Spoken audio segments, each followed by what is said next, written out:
অনেক সুন্দর তো।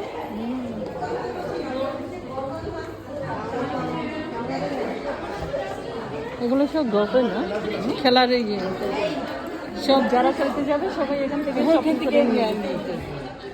এবং যারা দেখতে আসবে তারাও কিনতে পারে।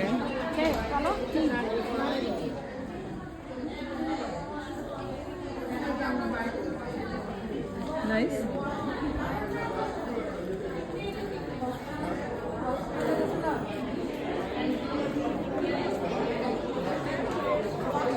$100 করে এক টাকা।